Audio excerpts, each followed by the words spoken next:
Weird numbers. It's weird.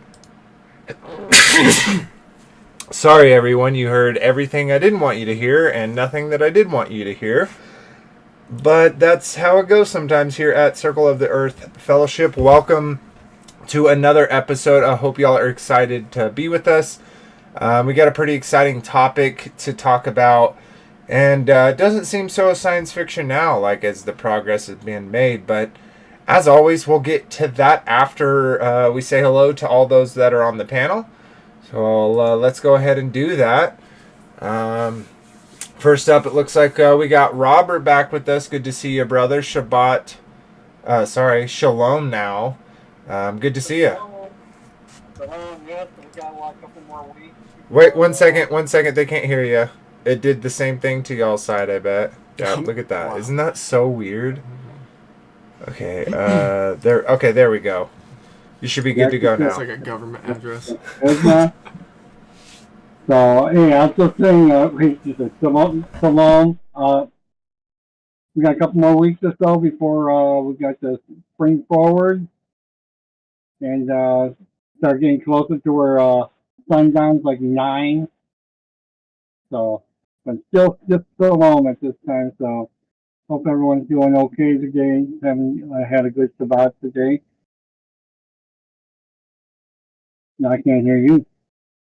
Yeah, we actually had a really good Shabbat. We started a local, us and a few other families started like a local fellowship, and we kind of did our first. And it's small right now, and hopefully it grows, and it's definitely enjoyable with who's there now. So it'll get better for sure. And Tyler Porter may be able to come out to some of them when they're maybe closer to our side than theirs, the Rosa side. But yeah, it was awesome. Great food, great fellowship.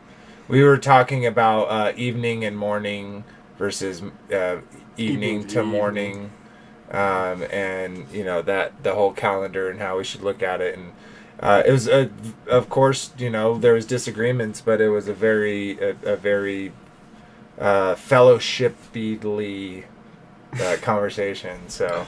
For sure.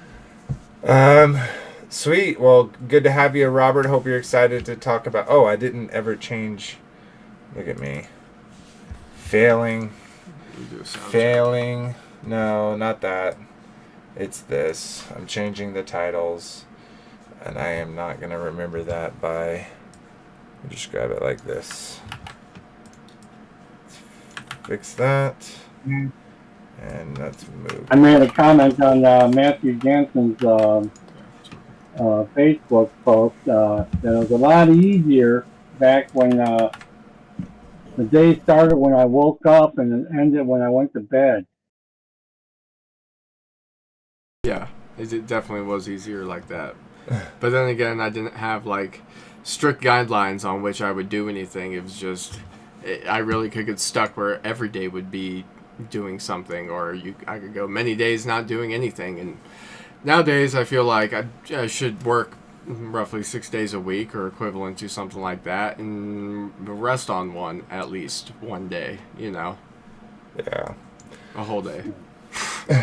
Yep, not just depending on whether it's winter or summer or spring or fall. But we digress. But yeah, it was a lively conversation, but it was good. Yeah, let's jump over to Frankie B, brother. How have you been? Good to see you. Shalom. Hey everyone. Shalom. Hope all is well. Lifting up Marcia in prayer, and just looking forward to hanging out with everybody. Ditto, brother. Always excited to have you. Always excited to have you here, and definitely prayers for Marcia. She's going through a pretty rough physical patch right now, and anytime we hit that physical patch of distress, that usually coincides with some spiritual distress as well. And so, pray for her both in body and spirit, and I look forward to the day when she's able to join us back here and give her and her wonderful insights from her perspective, because we definitely love it. I don't know. But that goes out to you, Marcia. I don't know. But yeah, I know she's with us here in spirit and support, and so we love her. Well, sweet. Okay, so the topic for today is autonomous logistics. And so, kind of within a smart city, an aspect that you would kind of need for that would be some type of an intelligent logistics. And, looking at our modern time, right, and kind of, let's say we're this quantum leap forward in technology.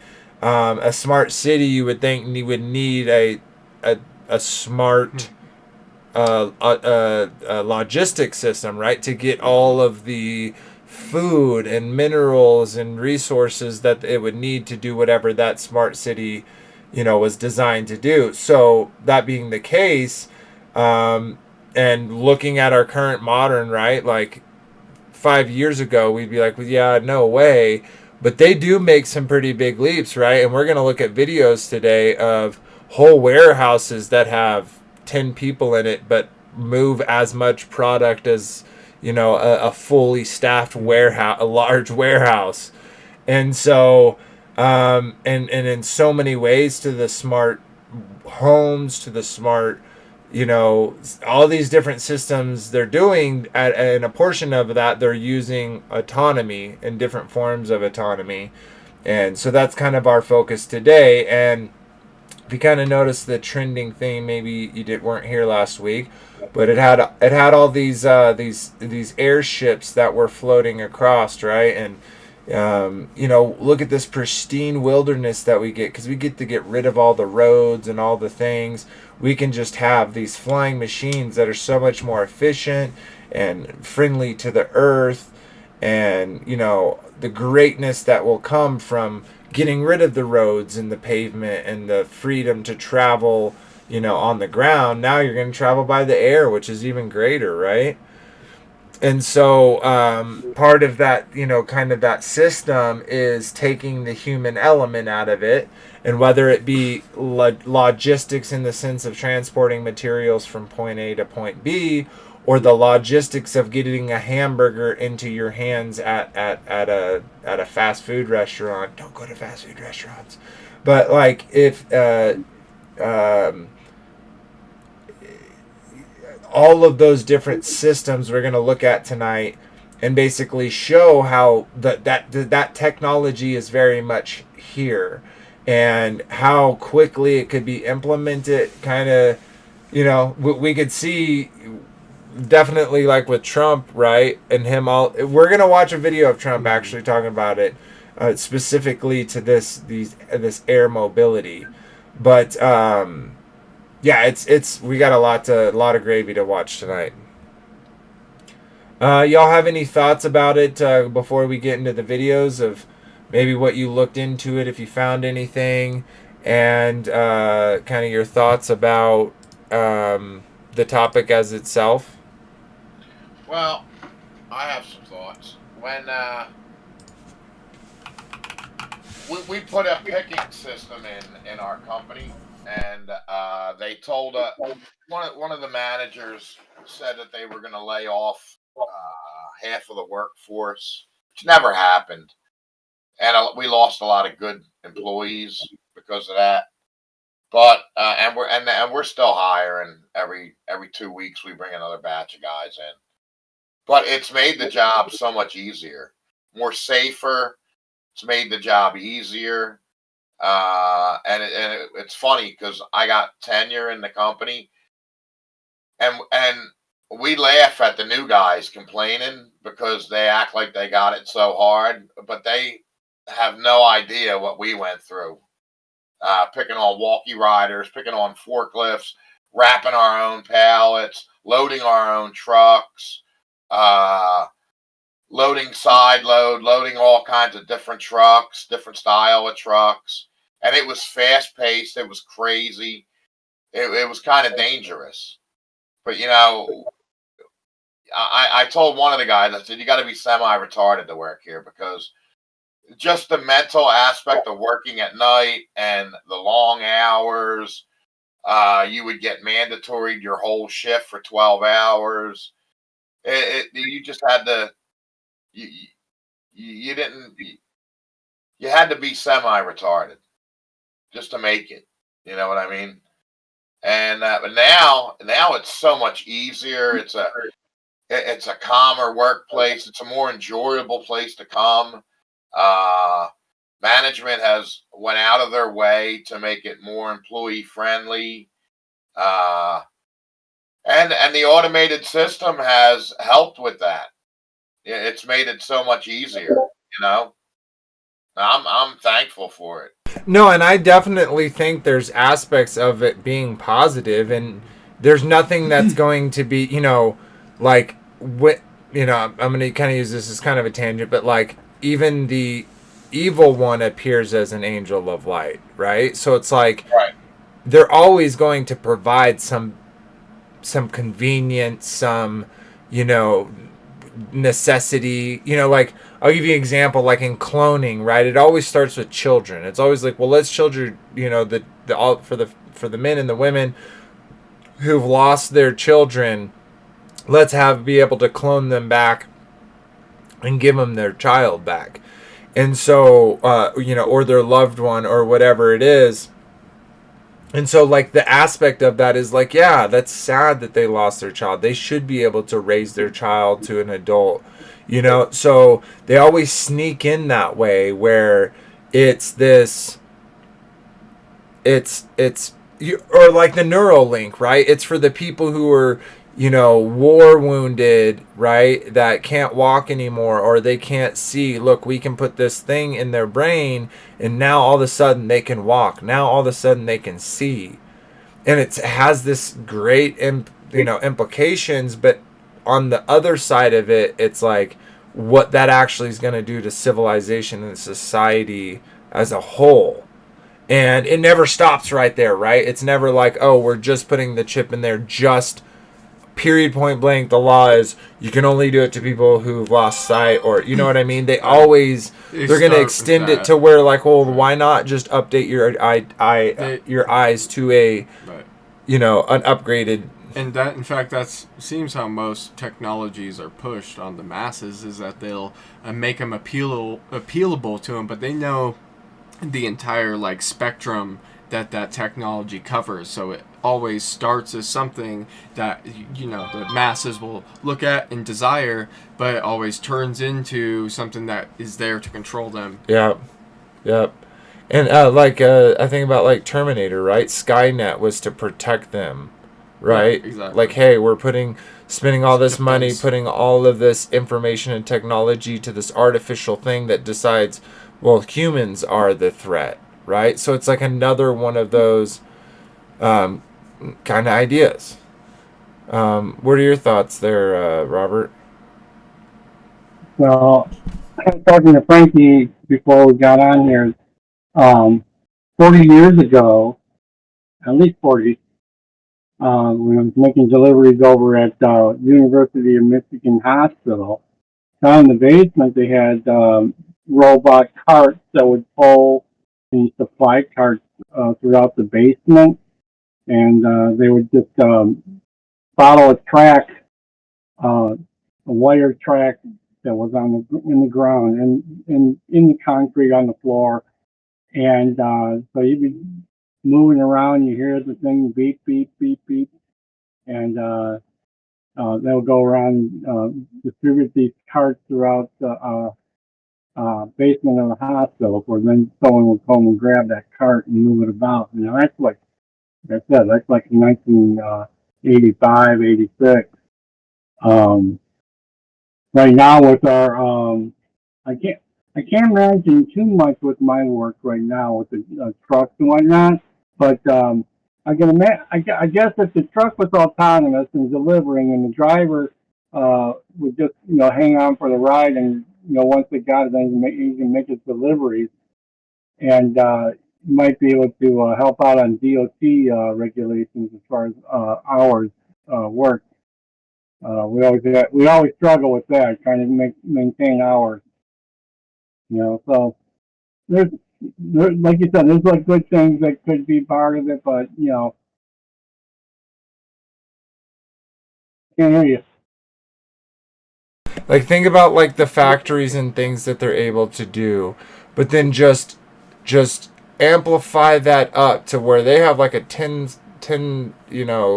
mile circle where they have this smart city. They could totally have it, these floating airships come, dock in, release their stuff, turn around, go right back, right?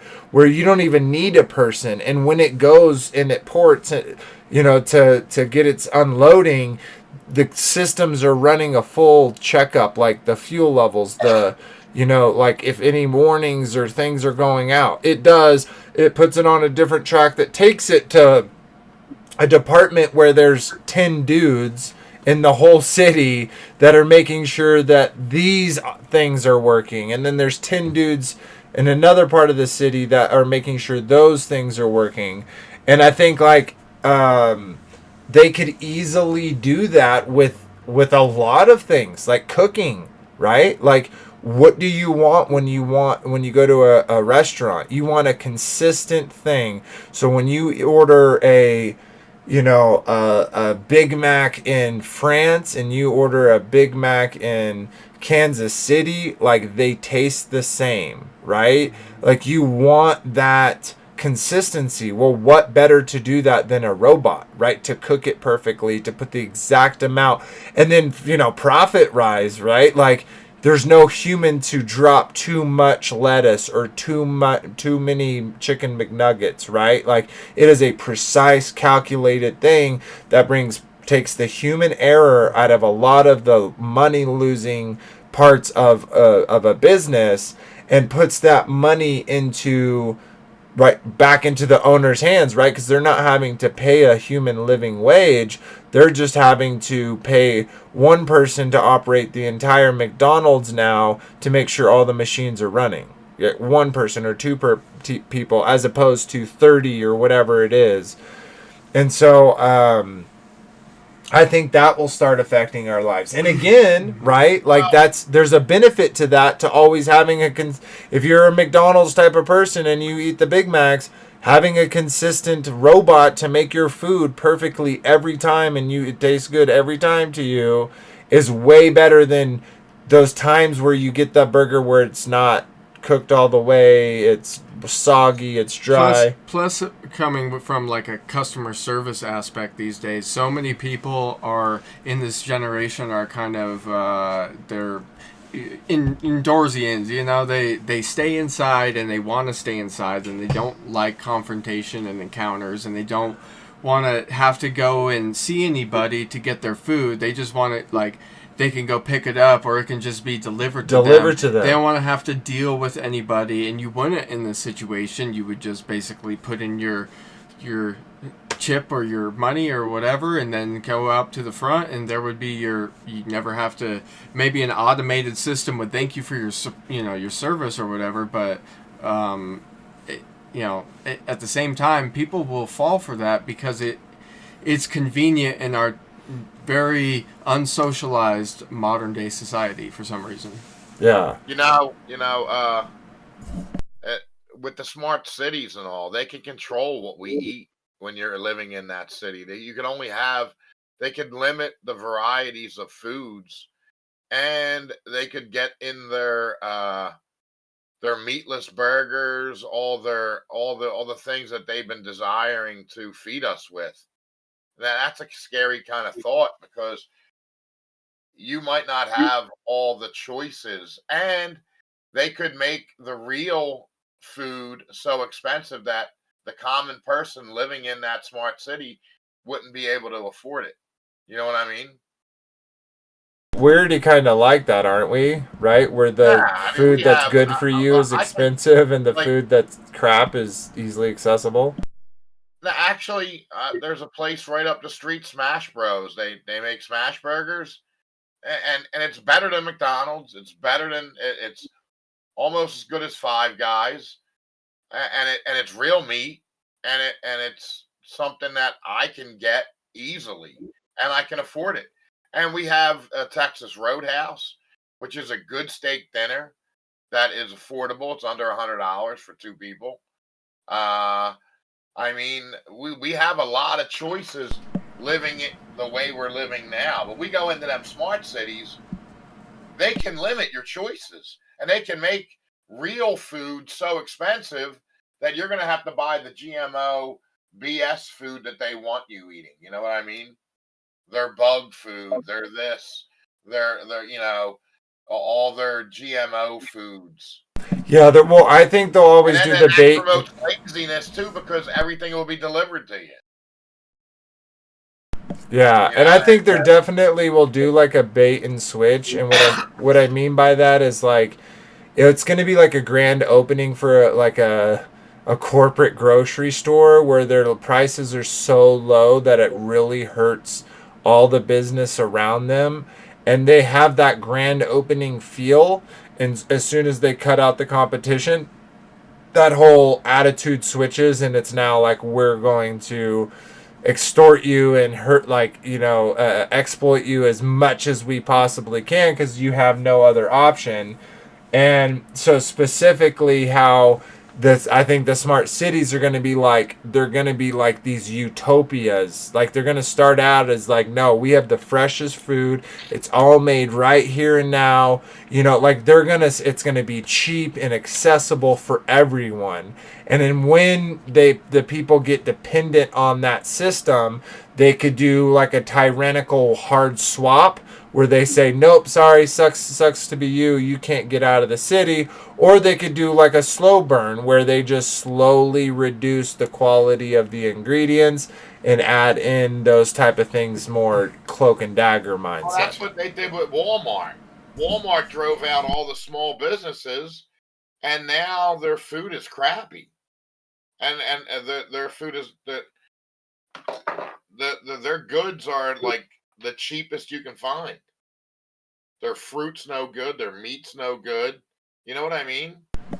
Yep. And they drove all the small businesses out of business. I feel like the creation of these cities will also make like a imbalance in society where like some people will like yearn to want to afford to be a part of it, and there's like possibly going to be, you know, those could turn, I think you said, into like small nations, like like city states. But it'd be like tyrannical to where the people outside of those things would be left desolate, but while inside, if you were in the upper like you echelon, have the protection of the law in the upper echelon, whereas if you're not in the city, like you're basically a rabbit or a coyote that anyone can get killed because it's vermin. Like they're gonna they're gonna have to force people into those cities, into those tight spaces, if they don't voluntarily want to go. They're gonna want to convince you if you don't want to go on your own. Yeah. And so this may be one of the ways. Yeah. All right, so let's share some videos. Take some time to do that because we got tons of them. And pull this big. And I don't remember. Is this one you? I think this is one Robert shared. Yeah. So let's watch a few of these videos and see what they got to show.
What was that? I was just saying, I was doing that like a double speed. I was trying to pump it a little bit to got a few pieces and parts of that. It's like 20 minutes long. Oh, okay. Where do you think I should jump it to? No, double speed. Oh, double speed. I heard you. Okay, that makes sense.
Where do you see the humans in this?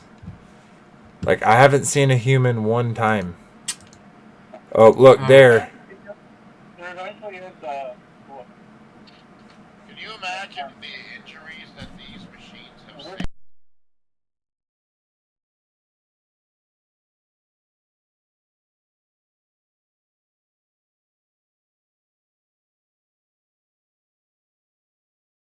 No, and I totally get the benefit. Like, there's so many, like, you can produce more, it's more efficient. Like, Yeah.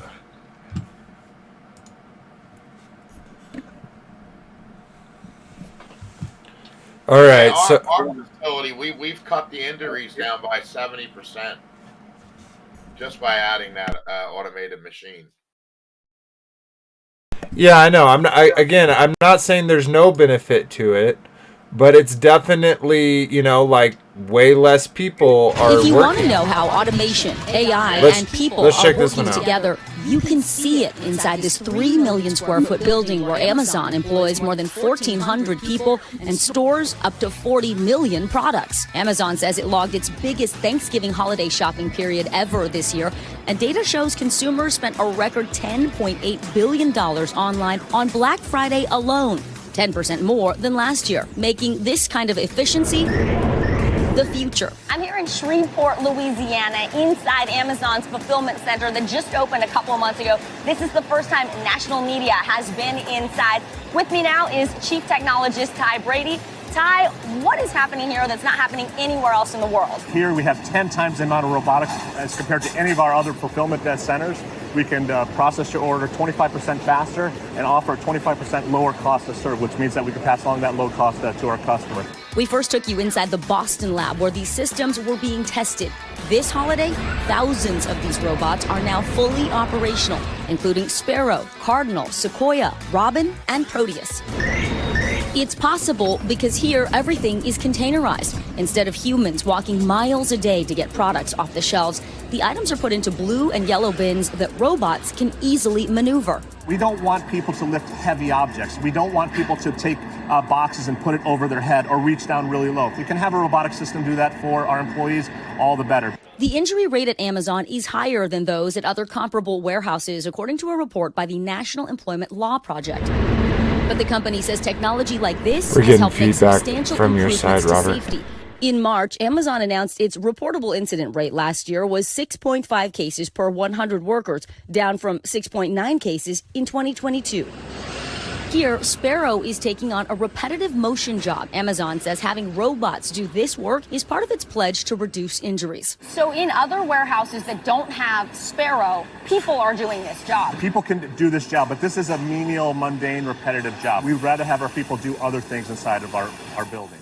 Through Amazon's upskilling program, people who used to do manual labor jobs are now moving into jobs overseeing, repairing, and programming these machines. Amazon says these roles can offer pay that's up to 40% higher than entry-level jobs. Once the items are sorted, they head here to Sequoia, where humans and robots work together. The goods are coming to the person on demand at just the right time, and we designed the system in order to be ergonomic for our people, right? Yeah. So he's not bending down, he's not reaching Exactly. up. There's no ladders to reach up. He's not bending down on his knees, right? It's in the Goldilocks zone or the power zone. Brady says the best packaging is no packaging. He says Amazon's eliminated more than 130 million. So, like, that whole thing that it just said right there, it said we're trying to eliminate them moving up and down and making human movements. They're saying, and best believe they have cameras watching their movements and are then using that data and that analytics to build machines that can do what the humans are doing. That's what all the rest of this is just them like refining it. engineering. Yeah, the human movements to Right. then produce that repetitively. Right. Makes sense. It's literally, it's like right in front of our face. Now, Frankie B, I agree. There are benefits to this because it's people aren't, their back isn't going out at 50. They're, they're not getting squished between the machines. Machines heavy objects aren't falling on them. Like, I totally agree with all that stuff. But you definitely can see, right, that they're moving closer and closer towards the only humans that are going to be there are to fix the machines.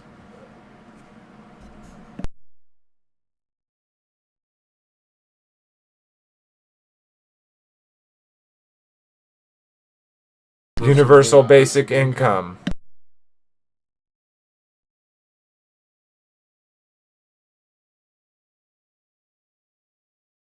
Yeah. Yep. Yeah. Until you're told what you can and can't do. They don't really care about. They don't want to pay the insurances. They don't want to pay all the extras. They just want to get the product out, and they really don't need us. They don't want us. It shows in the way that society's going. They don't value human beings. It's sad. Yeah, like literally look at their jobs here. Like I'm not making fun of them in any type of way. I'm just saying, like, how unfulfilling to just literally be the arm that does this. You know what I mean? Like, how much thought and mind energy and body and soul are being put into this? You know what I mean? None. It's so soulless. And it has to be the smart system, to be this autonomous logistics. It needs to be soulless. And that's obviously working towards something. So, yeah. Apparently we couldn't hear Frankie. Oh. Say what you were saying again, Frankie. 500 million people. Part of their 10 commandments. Reducing the population to 500 million people. With all these automated machines, they won't need billions and billions of people. You know?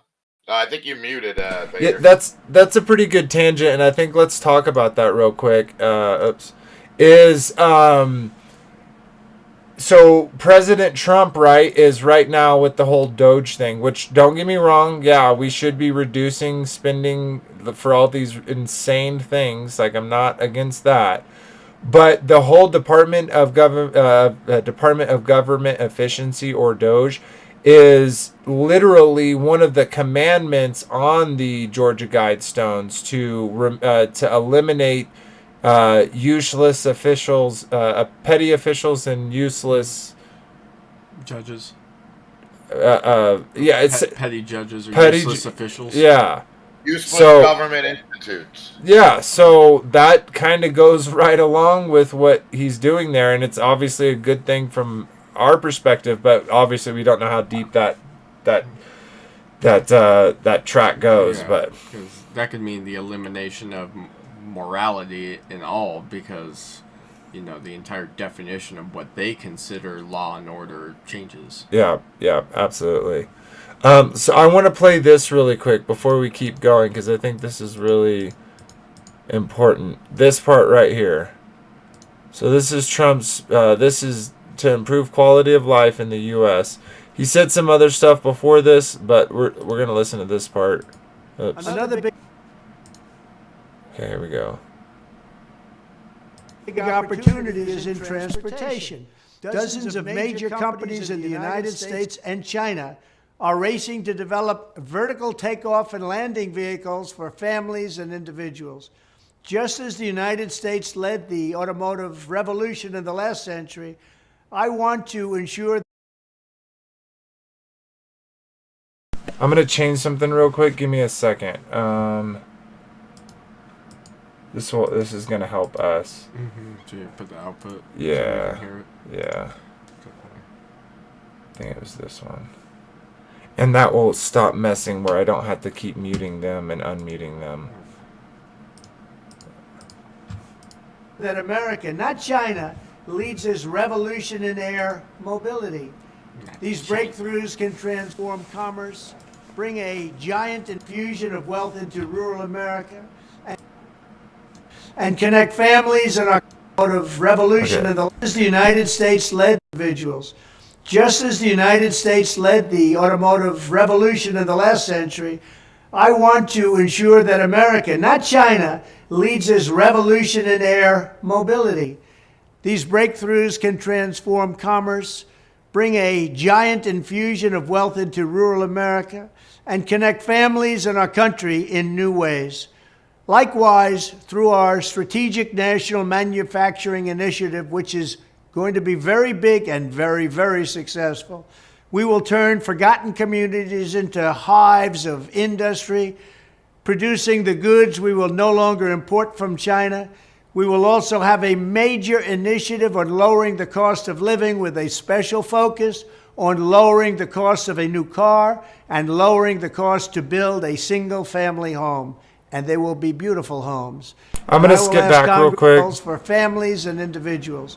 Just as the United States led the automotive revolution in the last century, I'm going to put these captions on, so. I want to ensure that America, not China, leads this revolution in air mobility. Air mobility. What is it? So like the automobile industrial revolution, he wants America, not China, to lead the revolution in air mobility. Right. What's that talking about? Yeah, it's going to be exactly. It says ships above us of some kind. They're going to want everyone to start making. You're going to need a pass to go on that. And he's not talking about Boeing. Yeah. He's no. Not, and he's not. He's not talking about commercial airlines as they exist. Yeah, he's not talking even about airplanes. Airplanes, yeah. In general, whole new thing. This is something different, I believe. These breakthroughs can transform commerce, bring a giant infusion of wealth into rural America, and connect families and our country in new ways. Likewise, through our Strategic National Manufacturing Initiative, which is going to be very big. I'm going to skip it. There's one other thing I want to show real quick. And there will be bonuses. Not that. Oh. Refurbishing our parks and ensuring a pristine environment and building towering monuments to our true American heroes. No, it's back here. Sorry. A new shot at home ownership. Almost cities in our country again. These freedom cities will reopen the frontier, reignite American imagination, and give hundreds of thousands of young people and other people, all hardworking families, to 10 new cities and award them to government with just a very, very small portion of that land, just a fraction, 0.5%. Would you believe that? We should hold a contest to charter up to 10 new cities and award them to the best proposals for development. In other words, we'll actually build new cities. Okay, I don't remember where he says it, but he basically says with the quantum leaps in technology, we're going to be able to build these new cities. So, with these new cities and connecting people in new ways and, prosperity, a golden age like America has never known. I think he says it in my other link. Oh, okay. So we'll run into it again. Sweet. So yeah, he's talking about smart cities. Yeah, absolutely. I like that he wants to manufacture over here. I'm tired of getting everything off of China. I mean, if we can manufacture it cheaper. I totally agree. I think there are benefits to it. And that'll create more jobs too. Yeah, no, I know. Like there's going to be positives. Even if they're robotic, it'll still create more jobs. You know what I mean? If we're manufacturing everything we need here and then shipping it out to other countries. Yeah, like I said, bro, there's definitely positives to it, but this is the slow boil in my opinion. But let's check out some more of these examples. This is only 44 seconds. It's about more than dinner time. It's more than diapers and more than vaccines. It's about reinventing delivery for good. People we want to kill. Faster speeds, fewer emissions. AIDS for you. Whisper quiet. But this is so much more than a drone company. This is autonomous logistics for everyone, everywhere.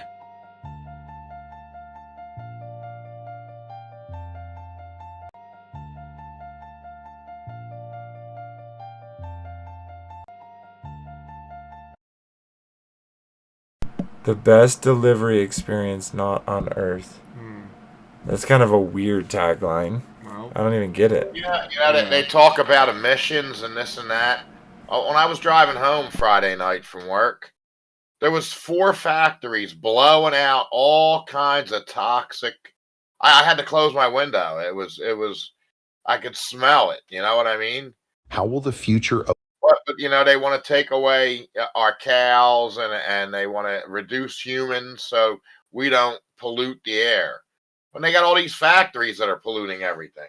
Oh yeah, they pollute and blame it on us 100%. yeah, and cows. Yeah, it's ridiculous, man. Yeah. All right, let's watch this video. logistics and autonomous vehicles shape? How will the future of logistics and autonomous vehicles shape the global economy? That's the question we're diving into today. As we speak, a quiet revolution is unfolding in the realm of logistics.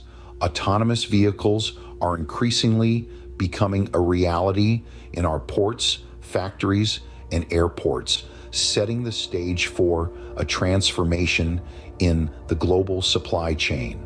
Join us as we delve into the revolution led by Venti Technologies, a global leader in autonomous logistics. Our focus today is on Venti Technologies, a trailblazer in autonomous logistics.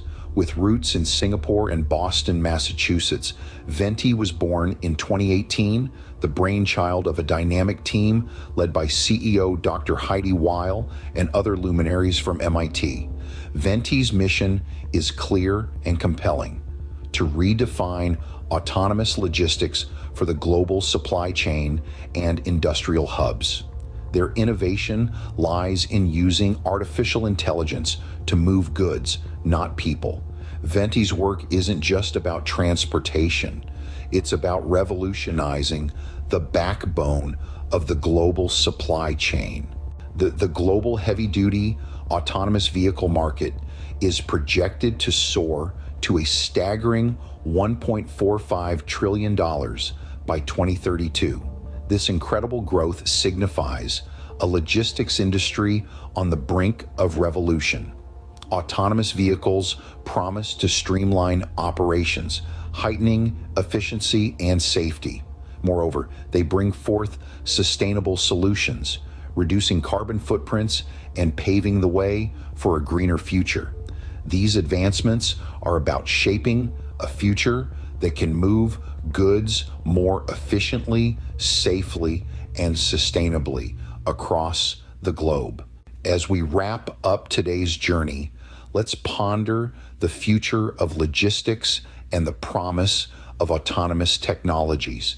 This evolution is captivating, and we hope you're as intrigued as we are. If you want to stay updated on this exciting journey, we invite you to like, follow, and support our channel. Your involvement is vital in bringing This video's literally made with AI. To the forefront. Until next time, keep an eye on the horizon and stay ahead. I'm not saying of the image is yeah, I'm talking about the sound, from Pace of the Waterfront. The whole like video, they put it into an AI and like show us pictures of this and this and this. Yeah, but still, very much true information. Let's jump back over here real quick. My name is Urs Hassler. I am the site Okay, stop it. So we already kind of saw some of this. I'm going to kind of skip through it a little bit.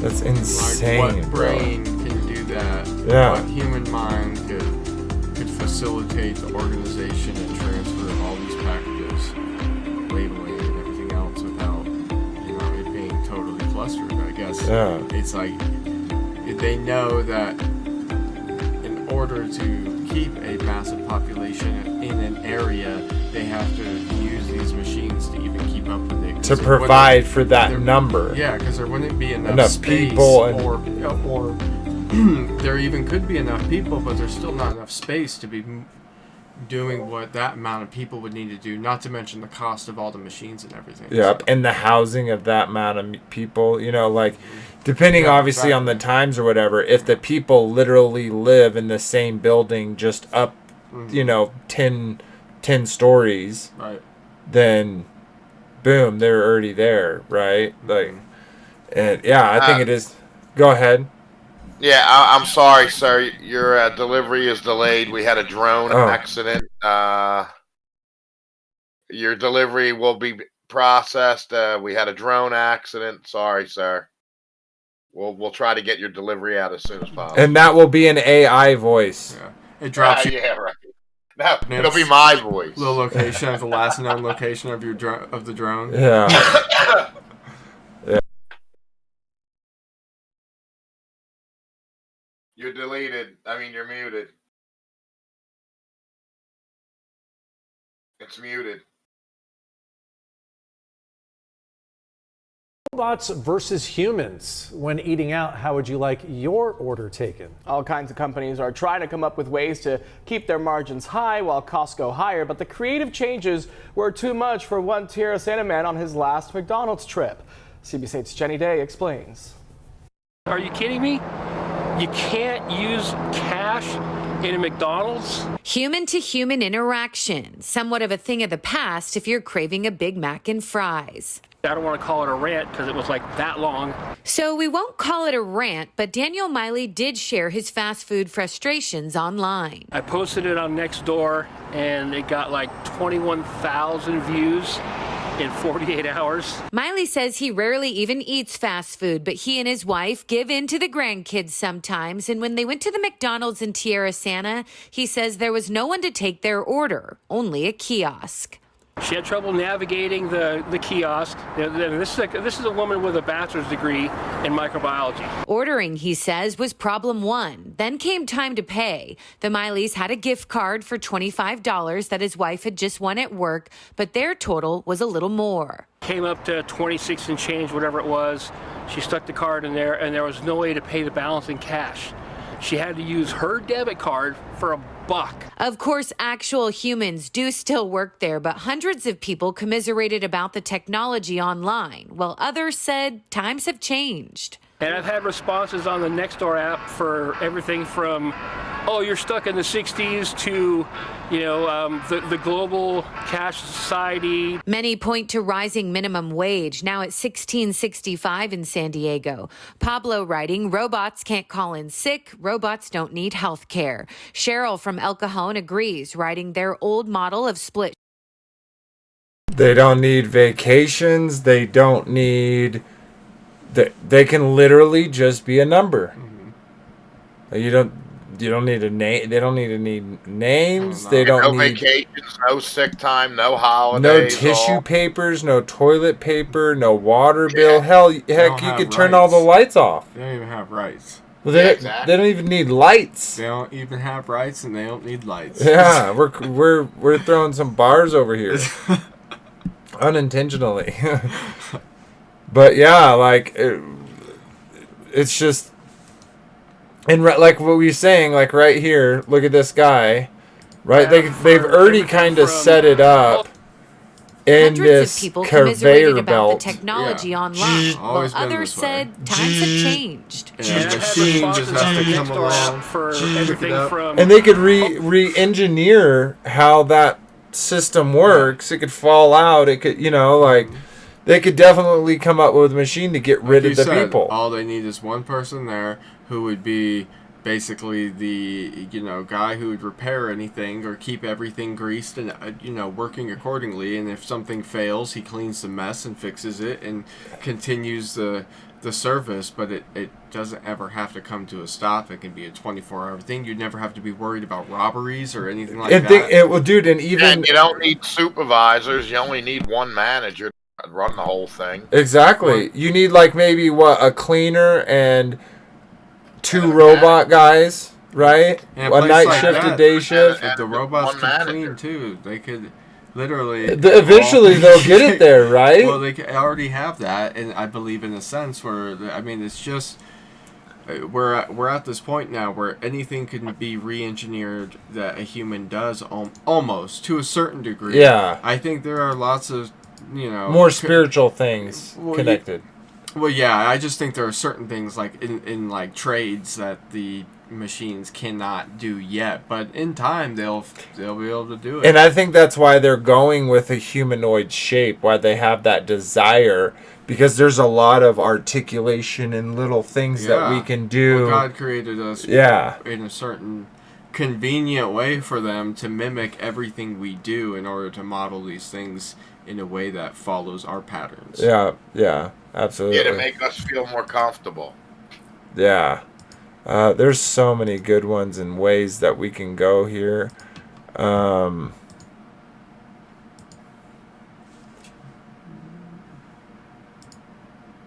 Let's start here.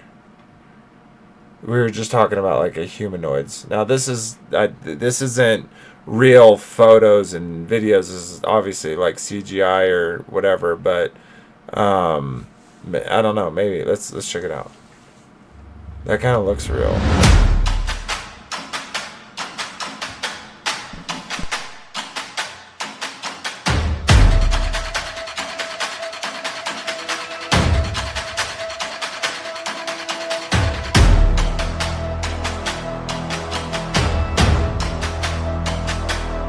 They walk about as fast as I do.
Okay, so I want to talk to you specifically, Kyle, about this because you were saying like trades and stuff that we do.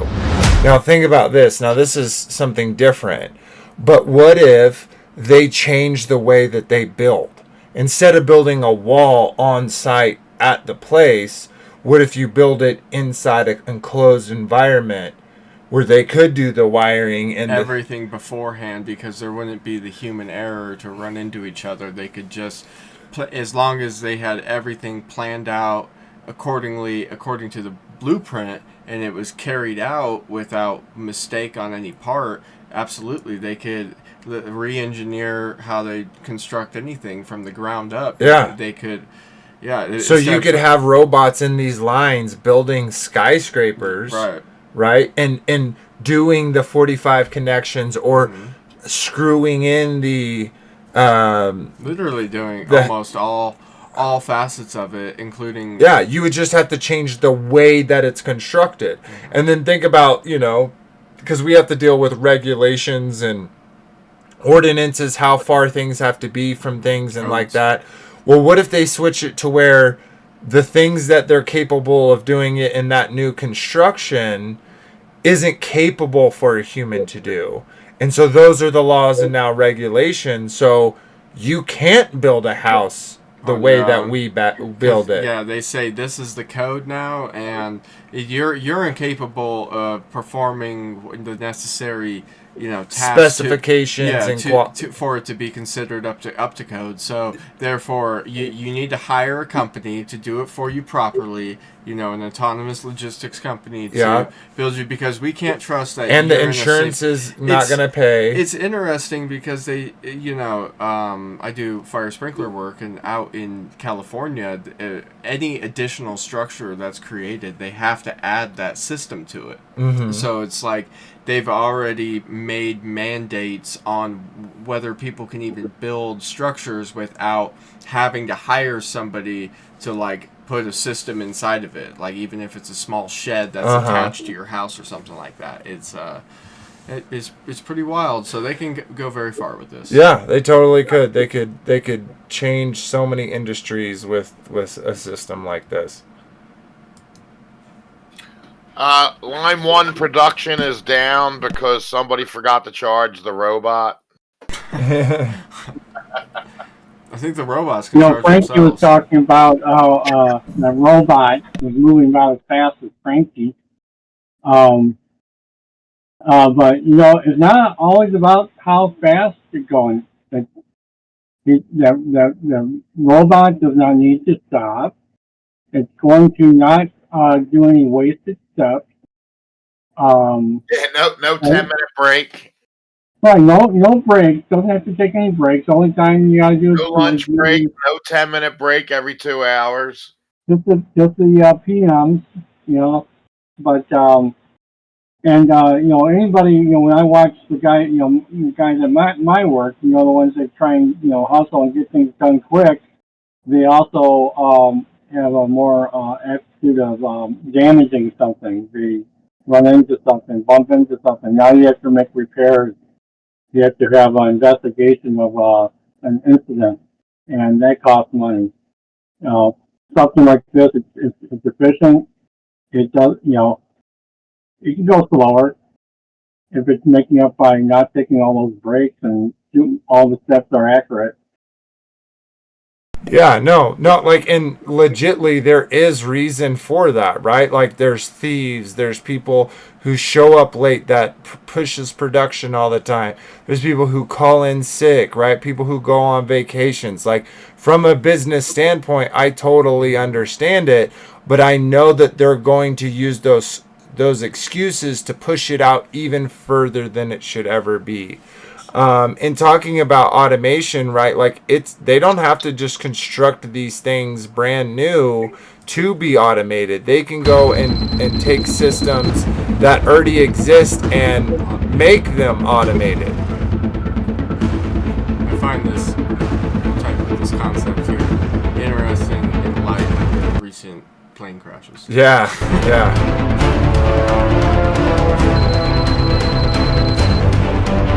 See, medical supply. Pilots depart. Flight computer matrix. Autonomously uncrewed flies over 80 miles, carrying 40 units of real and simulated blood. Flying as low as 200 feet at 100 knot speed, using terrain to mask its signature. Which is what these things already did. Yeah. It's just now they pilot. Fly themselves, obviously. They already had these radar devices and sensors projectiles and know how far it is off the ground. It's Yep. That maybe that's what them plane crashes were about. No, seriously, they could be testing it, turning that on, and saying, "Let's see, can we flip this one over?" Oh yeah. Let's turn the maybe that's what all them plane crashes were about. Yeah. Human error. Well, now they're pushing for AI-driven planes. Air mobility. Yeah. Air mobility. Yeah. Automatic. So there's no human error. You know what I mean? Just a thought. No one in it. Loading it up. And then flying it from some cockpit. If it happens to come down on your poor self, then I'm sure the company will write a semi-decent check to your loved ones if you have any. Yeah. Yeah, absolutely. Okay, let's go with this one. Did you get mine open? I did, didn't I? Urban Air Mobility is a revolutionary transportation development platform capable of opening up new horizons for both technical and business innovation.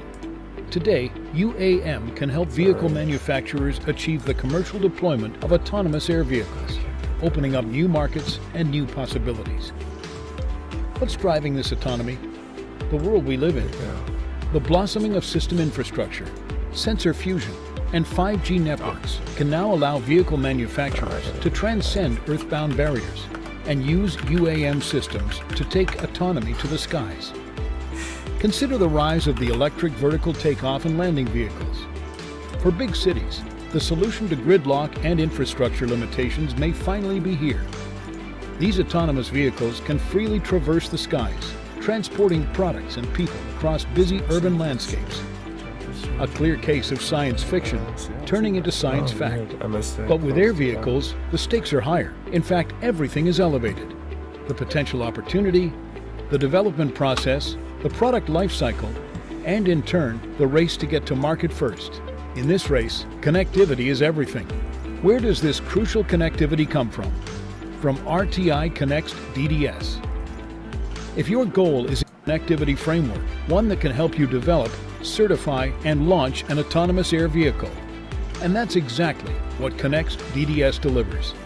First, Connect's DDS tackles system integration by enabling the rapid insertion of new capabilities and pairing it with the ability to interoperate seamlessly with multiple UAM subsystem suppliers and legacy technology.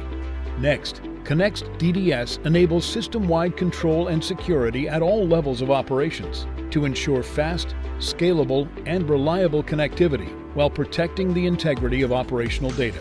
Finally, Connect's DDS puts you on the path to achieving both airworthiness and the highest levels of safety certification, backed up by industry-leading airborne certification evidence.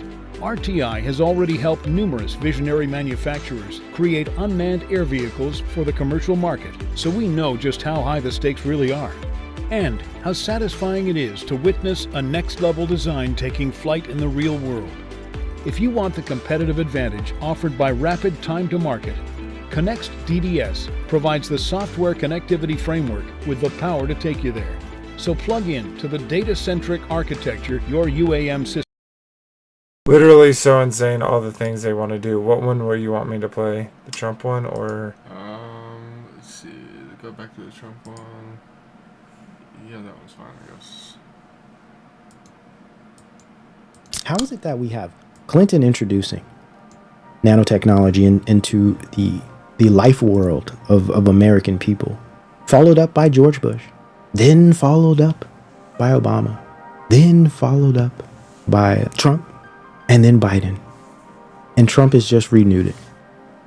Why the hell does it matter who's in office if every single one of them are pushing forward the transhumanist agenda? And again, listen, I'm not saying these guys have any choice. They have no choice in it. It's just demystifying all of these politics and all this garbage everyone is so wrapped up in. Let's look at the NNI. Yeah, this is the stuff they're doing, man. This is transhumanism. Applied transhumanism. All optical nanoscale sensors of force. So we're going into photonics, light, and bioelectricity. Cellular and molecular. We're going far beyond a lot of these surface platforms that were being sold here. You got everybody's part of it. Every single one of them, they're all here, man. All the agencies, doesn't matter. They're all here playing their part. Who is a nothing burger? Why? Trump's who exit nothing burger because of privatization and corporate capture, right? We see this happening with big tech. I don't care if you left the globalist organization about health. You're just giving the American people right to a bunch of smarmy AI transhumanists ready to put stuff in American people. Saying Quantum Initiative, NNI, Gavi, AI deregulation, biometric smart wall, tech border, panopticism. So he's down with all this stuff, guys. The President of the United States, Donald J. Trump. We only need so many robot polishers. It'll make the United States Not a it. manufacturing superpower and the world capital of artificial intelligence and crypto. Disease, national security, economic rehab, Doge, MAGA as ploys for full spectrum digital transformation and biodigital convergence. Again, let me repeat that.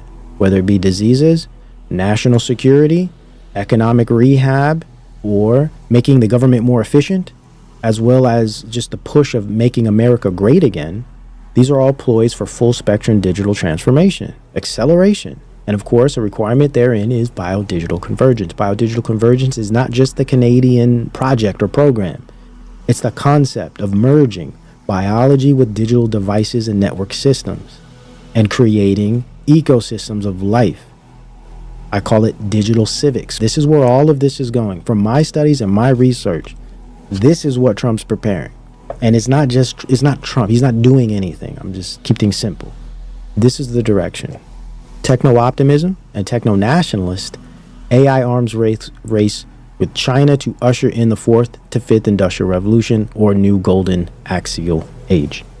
As you said yesterday, this is the beginning of golden age of America. This is one great example, I think. This is the beginning of golden age. Just the way they keep throwing that out, man, that's big talk, man. It's true, though. This is like what they're trying to do. It's an axial shift. It's a new axial age. Everything from philosophy to economies, right? Ontology, epistemology, aesthetics, ethics, all these things are transforming with this new type of paradigm. We wouldn't have decided unless you won. And yesterday we agreed, we signed to make this happen. Whilst everyone's freaking out about China or about Israel, all of this is being developed. All of it. Streamlined, speed run, warp speed, acceleration. So I don't care. I don't give a damn who the hell is in office, ghosts. Man. So we are very, very excited to do this. That's what it looks and like. Our partner is, of course, SoftBank, OpenAI, Oracle, and additionally investing partner with MGX. On top of that, we have the technology partner NVIDIA, yep. Of course, Microsoft, everybody. Very, very supportive. To Literal SAP technocracy and here. Continue to support all our success. It's table tennis politics. One nation under transhumanism. Singularity has always been the goal. And essentially all of these things, I don't care what you're talking about. I don't care if you're talking about metaphysics or physics. I don't care if you're talking about biology or consciousness. They're all under the transhumanist umbrella. They're all different aspects of a transhumanist movement. Changing man's image, destroying the imago Dei, creating the human plus, the post-human entity, the golem, I argue, the Antichrist, and ushering in the mark of the beast via singularity. It's always been the goal. And then I started with this dude, passed it on to him, passed it on to him, who passed it on to him, and passed it on to him, and back to him. They're all one team, one club, doing what they're supposed to do. They're poor men that have no real power. They're pawns, actors, playing roles, positions, being paid, careers, careermen, for something much bigger than all of us. Much bigger. Much bigger than us all. It was a great clip, brother. Some gravy right there for sure. Yeah, this one was pretty good. Yeah. I dropped 2 of his. So Do you follow him, Days of Noah, yeah. Kyle? Absolutely. He's great. Yeah, I haven't watched him in a while. I get his. It's hard to because he does long podcasts, but Yeah, he does real long stuff. But they're good. We are integrating non-human intelligence into the basic fabric of human activity. This is unfolding rapidly and in connection with... I'm actually going to wait to play this because this is like next week's. Okay, I was wondering about that. Actually. Yeah, I think this is good for next week. Okay. We'll come back to that. Let's check this out.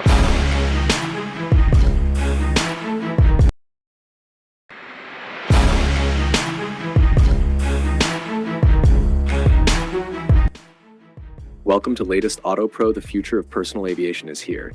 Introducing the new 2020 Firecraft Hexadrone. Hexadrone are revolutionary single-passenger eVTOL aircraft that is set to redefine urban mobility and adventure travel. This ultra-lightweight aircraft is designed for simplicity, safety, and an exhilarating flying experience. Powered by 18 independent electric motors and propellers, the Hexadrone provides unparalleled stability and redundancy, ensuring a smooth and secure flight. With a carbon fiber airframe and an intuitive fly-by-wire control system, it allows eventos with no prior pilot experience to take to the skis effortlessly. One of the standout features of the Hexadrone is its vertical takeoff and landing capability, meaning you can lift and land almost anywhere without the need for a runway. Whether it's a quick city commute scenic flight over breathtaking landscapes or a new way to explore the world from above, this aircraft brings personal flight closer than ever. With a flight time of approximately 15 to 30 minutes per charge and a top speed of around 45 miles per hour, the Hexadrone is designed for short urban and recreational flights. It operates using a simple joystick control system and is assisted by autonomous stabilization technology, making it incredibly user-friendly. Safety is a top priority with multiple redundancies in place, including a ballistic parachute in case of emergencies. I do see a whole bunch of different like designs and stuff coming out. I feel like the one that they're gonna do that makes the most sense like logistically is that the cabin is separate from the power and like the power center.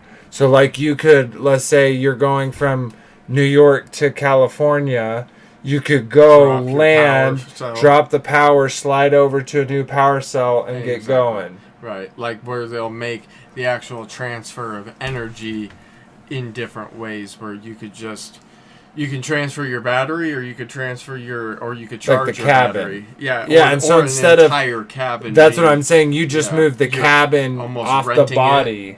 Yeah, and I don't think it'll be rent. I think it will be paid for through. It will be the government. Yeah, like the government will own that. System, and you'll have a pass. You have to provide your ID to get on them, right? That all jazz. Yeah. I think there's a lot of like novelty ones that will come up and fall down, depending on their uses and all that jazz. I think so too. The aircraft is also compliant with FAA Part 103 mobility solution or from this transformation. I'd like to see this actually flying as opposed to just on the ground. A new way to explore the world from above this. Let me say that one. Flying taxis are going to happen. The question for me at the moment is rather, when is it going to happen? What? If the new normal, the next normal, advanced air mobility. We will have aircraft that are much smaller than. So I do also want to state, right? Like I know this is logistics and this is talking about people, but the same goes. Right, if you can move people, you can move materials, right? Today's aircraft, and then we're going to be much more accessible. So they're going to land in your neighborhoods, and you might take a small car ride, or you could take a micromobility scooter ride to get to the vertiport, and you'll kind of go through there just like you do at a taxi stand today, and get on an aircraft that'll take you anywhere within, call it 100, 150 mile radius. And this all will be one seamless experience. So I imagine it to be fully integrated into my mobility app from the morning, so my e-scooter ride to the office, then the trip to the airport, the flight, and then from the airport into the city, and again the scooter for the last mile, maybe even one integrated ticket. All of these new vehicles are going to be fully electric. They're going to be much cleaner, locally, completely emission-free. Will it replace car ownership? I doubt it. I think it will be very complementary. Some of the timelines we see are very aggressive, and so I'm not quite as bullish as some of the public statements around how quickly we can ramp up the system. But in the medium to long term, 10 years out, I'm actually quite bullish. I think this is a mode of transportation that will eventually become quite frequently used, and it will be safe, it will be, saving many of us time, it will be sustainable, and so there's a bright future to look forward to. I would say flying above the street is much safer than driving together with other people on a road. Technology-wise, we're getting there. I think the big two hurdles we have to overcome is, on the one hand, public acceptance. Right? Are we going to be happy flying in an aircraft without a pilot? If something goes wrong, who do we hold accountable? How do we certify a system as good enough? I mean, those are important questions that a number of working groups are working on, but that'll slow us down in getting to fully autonomous aircraft. And so autonomous passenger flights, I'm less bullish on. I think it'll take us into the next decade before we will see that. And the evolution that could happen then is, first of all, the pilot is in the vehicle, then you take the pilot out of the vehicle to the ground, but you have a one-on-one operation, one pilot for one vehicle, but remotely operated. And then over time, this ratio goes down. Full autonomy, as in the vehicle is doing all the decision making and there is no remote observation and so on, I don't think that this will ever happen. We don't have it today in conventional air mobility, so all the planes are sort of supervised, right? And I think we'll see something similar.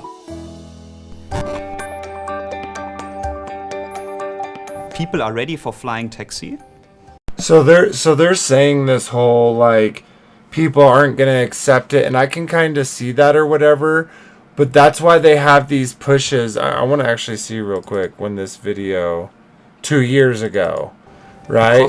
So if this same guy was seeing all the air crashes and the plane crashes, would he be saying the same thing, right? Like, are you going to trust the person or are you going to trust the system that never fails, right? And then all the young people, I feel like the young people will totally start using those systems. They do, just like the Teslas. Yeah, just like the scooters. Yeah, right. They unlike most older people, they'll put the full faith into these systems, just like they do their phones and all their records and everything else, all their personal information, and yeah, exactly. Yeah, absolutely. More than 15 to 20% of respondents say they can definitely imagine to change from their current mode of mobility to a flying taxi service in the future. Passengers are spending more than 400 billion US dollars globally for taxi services every year. E-hailing adds another 100 billion US dollars on top of that. And if you now imagine that flying taxis can be able to capture some of this market share and becoming a real alternative to the taxi, the market opportunity is in the range of several billion US dollars. I'm kind of at the level where I think we're going to see in the tens of billions of dollars in market size globally in the early 2030s. But I could see it scale up much faster if we hit really all these unlocks right. By 2030, we will still see a sizable number of players out there. 10, 15, maybe even 20 players out there. Why? Because by 2030, the technology is still ramping up, but ultimately I think there's a space probably for 5 or so players globally. We're talking about the democratization of helicopter flight and ultimately the democratization of private jets. And that's something that many people would not be able to afford if it weren't for these advanced air mobility vehicles, simply because we're talking about the democratization of helicopter flight and we're talking about the democratization of helicopter flight and ultimately the democratization of private jets. And that's something that many people would not be able to afford. Like, what's the best source of, I guess that's what they're implying, but like it's a democracy. I was almost thinking it was saying like the privatization. That's of course. I mean, like you owning a vehicle. No, we're gonna get away from owning the vehicles and more into it's a public service. Like that's how I took it. Yeah, right. Yeah, that's how I would understand it too. Okay. Democratization would definitely mean more like you get more people involved on it, and it'd be less of a private thing. Yeah.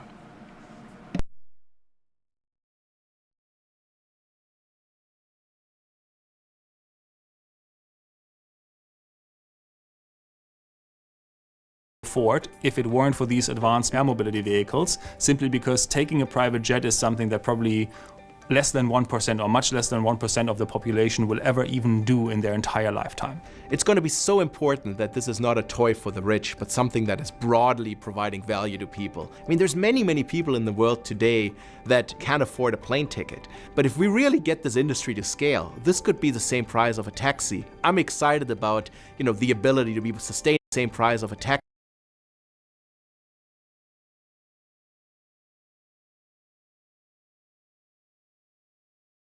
taxi. I'm excited about, the ability to be sustainable, inclusive, and see, a ramping up of a brand new industry. More of an imbalance.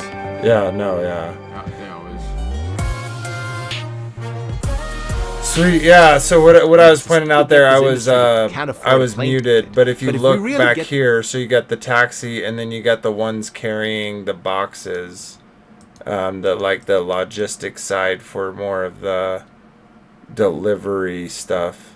To scale, this could be the same price of a taxi. I'm excited about the ability to be sustainable, inclusive, and he was saying, right, like there's going to be a whole bunch of players, there're going to be a whole bunch of companies that are making these drones, these things, and when they finally kind of chisel that down to like 5, right, they'll probably be bought out by Microsoft and bought out by Amazon, etc., from Walmart, right? These big companies will buy these other companies, these technologies, and start employing them for all their different needs.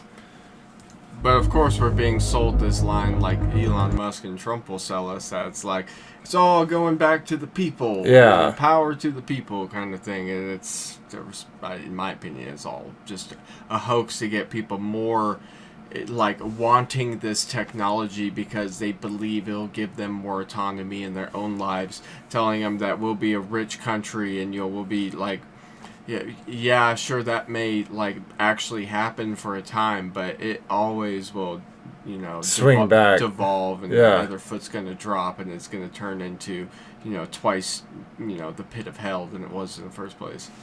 Yeah, and like, dude, there's so many examples.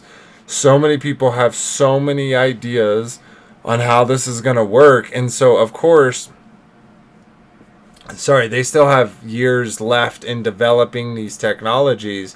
But this is definitely something like they're putting billions, if not trillions of dollars into making this, this stuff work. And all the different ways they could use it, right? They always show what the intentions are always good, right? Like, look how simple it is for us to load something in this box and send it out. Look, it's so easy until that turns into bombs, until that turns into grenades and mortars. Exactly. Right. Until it turns on the people and is used against them, or it's used for surveillance. So we pay all the taxes to get them to build that technology and deploy it, and then they turn it against us. Yeah, exactly. We're literally. We think we're building our freedom, utopia, and we're building our prison. Yeah, of course, because that story's too good to be true. Yeah, we all know it, but everyone just is sold on what I think was well defined as like a transhumanist dream, where people want to like become God by making robots work for them, therefore their creation serves them, and they can live luxuriously without without having to deal with anyone and just be in their own mind as their own gods, I guess. Maybe they do have a side job, but it's a remote job where they do it from home and they're exploring Mars. Yeah, sure. Through their AR, and they're using autonomous, through the lenses, and they're like, I'm on it right now. Yeah. I can hear myself walking. Oh God. Here's another AMR systems. Why does it keep doing that?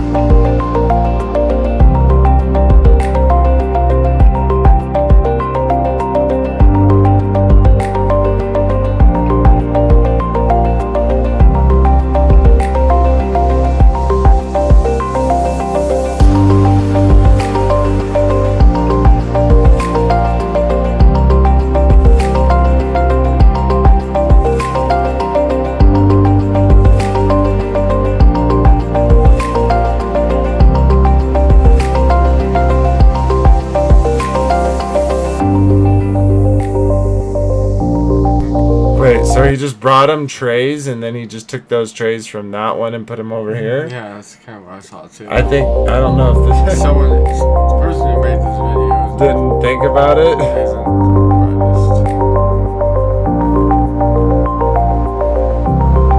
How funny. Yeah, that's cool.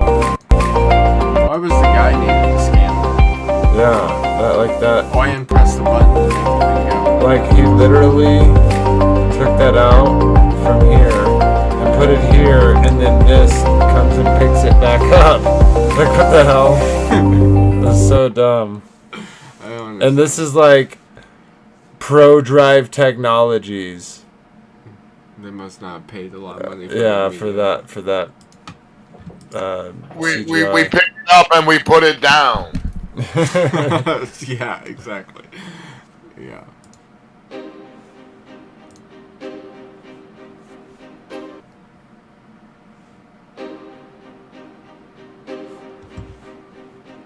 The logistics industry is currently undergoing 3 major shifts: digitalization, electrification, and automation. To experience the full benefit of these shifts, all subsystems need to be integrated. SCALE is a research and innovation project co-funded by the Swedish Energy Agency. Through an autonomous flow, including an electric autonomous forklift and an electric autonomous vehicle, the project helps support resource-efficient supply chains through innovation. The SCALE project, involving 6 partners, is a collaborative effort that aims to design and validate a powerful end-to-end solution to streamline, electrify, and automate the process of loading, unloading, and moving goods. So when automating processes, it's important to take a holistic approach and look at all the different parts of the system. It's only by doing that that we can achieve the efficiency benefits of automation.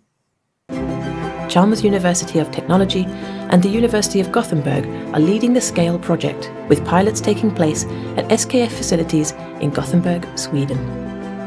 The project has focused on automating the complete material flow, starting with an automated Toyota forklift, picking up pallets from the staging area, loading them into Einride's electric autonomous vehicle. The Einride vehicle will then move the goods to a second location where the forklift will unload the vehicle. Led by the project partner Maritime, we have also explored different ways of automatically securing the load during transport. The SCALE project has provided us insights into the benefits and challenges of automated loading and unloading.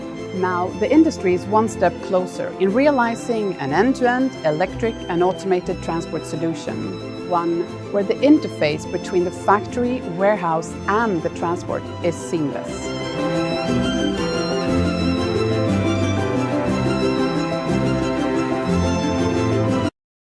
And for that type of seamless interaction between manufacturer, warehouse, and distributor and sales, that means that they have to all be owned by the same thing. Which we already know most of Amazon, them are. Walmart, the big places have their own, these whole own systems, right? Yep. But in order, for a smart city, you can't have a system of Walmart and a system. You can't have all these competing. It has to be one integration of all the systems. Exactly. Right. And that's why they always use the seamless, kind of thing. So, all right. Yep. We got this last one. I'm just gonna jump through it real quick. We have been required level of productivity, the availability of the market. Logistikkette. Hier wird nun im Feldtest. Field tests are now being conducted under real Door Scan 3 secures the surroundings of the Stoibli WFT vehicle during operation, making sure people are completely and reliably protected in intralogistics factory traffic. This is like a moving shipping Constantly container. changing conditions such as heat, cold, wind, drive to different stations in production and storage areas fully automatically. The operator can select the next destination using a web user interface. Unser System fährt voll. The objects, the size of the vehicle must be scalable. But omnidirectional driving was also very important. Our locations often have a very evolved infrastructure. So crazy, man. Which make now if they put all these technologies together, right? Like we're gonna have something way crazier, you know, at the end of it. So yeah, what a crazy, you know, you could go back right to some of the movies where they're like in the 2020s, this is what the world's gonna look like, right? And they're so off, right? Whether it be, you know, Back to the Future or whatever, they're so off. But at the same time, like, we're looking around now, and robots 10 years ago seemed impossible. Well, it's like kind of like what everyone imagines as the original, you know, several industrial revolutions, where no one could think of that being like it is like a after car. that, like when the cars happen, like no one can go back to horse and buggy after that, or the airplane and Zeppelin originally before that. Yeah. You know, no one can go back to that, but this will just be the same thing, just on a whole different level where you really can't go back. Yeah. Yeah. And like you said, like they said, right? Like we can't just do this all at once. Like at first we'll have a pilot, and then the pilot won't be in the seat, but he'll be remote flying it. And then once they collect enough data, you know, no, we don't even have a pilot. The whole autonomous system, it's learned. It's this system is 10,000 pilots that have flown 1 billion hours, you know, whatever their numbers are, to kind of make it that sellable thing. But yeah, and it's really right around the corner. And just real quickly, sorry, Frankie, the fact that he was talking about a quantum leap forward in our cities, and then speaking like, hey, he wants to lead America to lead the, you know, air mobility industrial revolution. That's that. He has 4 years. That seems like it has to be pretty quickly happening. I agree. Yeah. What were you gonna say there, Frankie B? If they could put you in a drone plane and then crash that plane, and no one would even know. They don't even have to report it. And the pilot ain't gonna die because he's at a remote place. You know what I mean? Yeah, I don't think they'll do that at first. You know, just like with planes. At first, I'm just saying they could get rid of like high-end people that aren't part of their agenda or going against their agenda. Put them in a drone plane, crash the drone, and then blame it on hackers in Russia. Yeah, hackers or whatever. Yeah. Exactly. Yeah. Yeah, absolutely, dude. It's crazy what the capabilities that are on the horizon. It's crazy the capabilities they have now, and how they're going to start integrating that into our lives. Next week we're talking about AI integration, and so the more of it aspect into our everyday lives, whereas we're kind of talking about like big picture, micro, running a city, logistics of moving materials and peoples to and fro. We're going to start talking about how they're slowly integrating. I don't know if y'all have looked, but you go to, like, for instance, me. Go to Google. Not Google. But even if I go to messages, right here, this little button right here, I can click it, and it's Google Gemini that is saying, hey, like, I can write your text, I can do, just say something that you want me to do, and I'll set an appointment and make a reservation. Like, all this crazy stuff that they're trying to now get us to integrate into our lives, to where our schedules are our daily lives, not the micro stuff, but not the macro stuff, but the micro stuff is now going to be managed. They're going to know where you're going, who you're with. You know, it's insane. You know, so let's close this out. I want to say, like, despite all these technologies and weapons that they're forming against us, right? It's like the worst they can do to us is torture us to death. And I say that jokingly because, like, what can they take from us that we're not going to lose at some point anyways, right? Like, we're all going to die. We're all going to meet our maker. And so, like, to me, I don't want to live forever. I don't want to live in their utopia, in their smart cities. And so for me, it's like, good. I don't know. I don't want people to go there because I don't want enemies. But at the same time, it's like, if you play dumb games, you win don't dumb get prizes. your glorified body. Yeah, I want a real glorified body. Yep. So sweet. All right. Well, let's give our final thoughts, and we'll call it a stream. Let's start with you, Robert B. I think that your smartphone, your smart techniques translate from female to male and from male to female language. And understand each other sometimes. I wouldn't mind having a maid robot clean up around here. But yeah, it's with automation though, it's more and more crazy. I mean, you're waiting on the automated phone system to get to a real human because you just don't know what the robot's gonna bring you, what's gonna charge and stuff. It's all crazy stuff. Yeah, it's gonna be interesting times. I don't know how quickly it's gonna be around. Like you said, you look at the old movies from the 70s, 80s, and they're all talking about 2000. Wasn't I mean, you got the movie 2001: Space Odyssey, right? Um, so yeah, this is it's coming. All this stuff is coming. It's just it's going to take a little bit of time, but it's going to happen slow and it's going to happen fast. Yeah, and I think it's like the snowball, right? It kind of starts slow at first, but as it gains momentum, it gets bigger and bigger and faster. I think it's definitely going to snowball where there will be a quantum leap where it will go from no, sky mobility to 5 years from its introduction. It's our everyday life. You don't have the option of driving yourself, right? Like, it's going to get to the point where insurance won't insure you. Like, yeah, maybe if you're a millionaire, billionaire, you can pay your own insurance, but what if they get rid of insurance companies? You know what and you have to be able to insure the full price of yours. Like, there's so many ways they could game the system to make it not work out in our benefit. So, and work out in their benefit of control. So, yeah, but regardless, right? Like, greater is he who's in us than who's in the world, and no matter what obstacles they put in our way, we're overcomers. So, awesome. Well, I hope you enjoyed it, Robert. I always, for sure, enjoy being with you and fellowshipping. Let's jump over to Frankie B and see what he has, his final thoughts and goodbyes.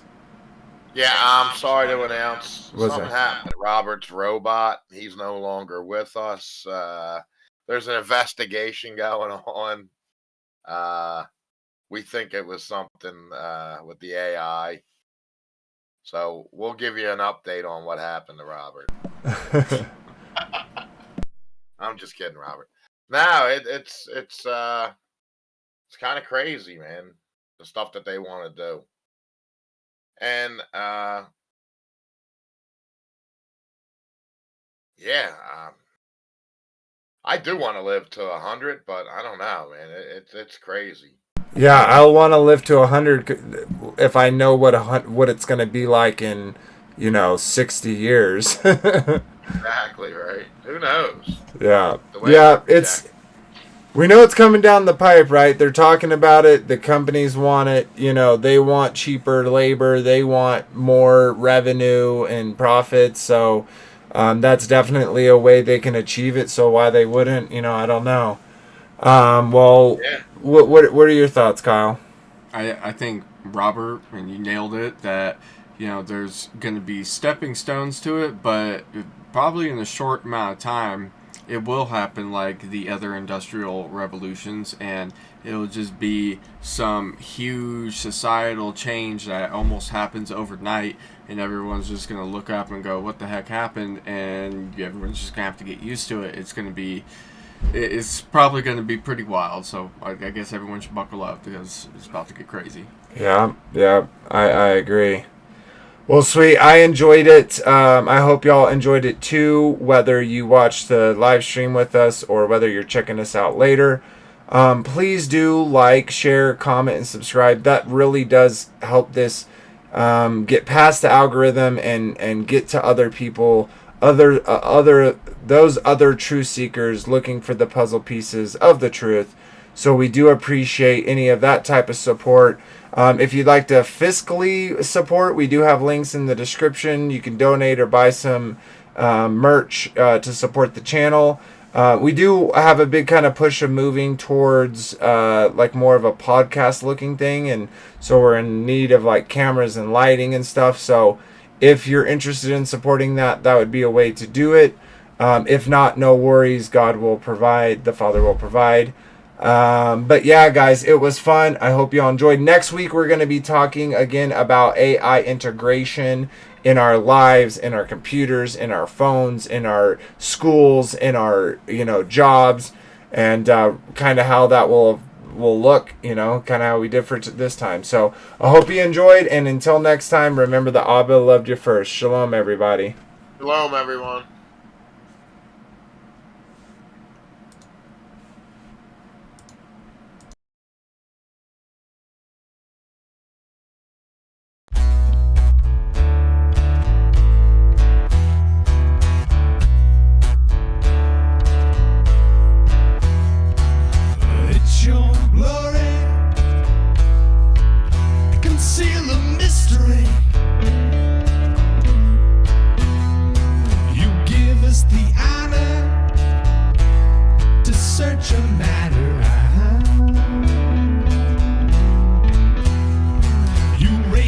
Stay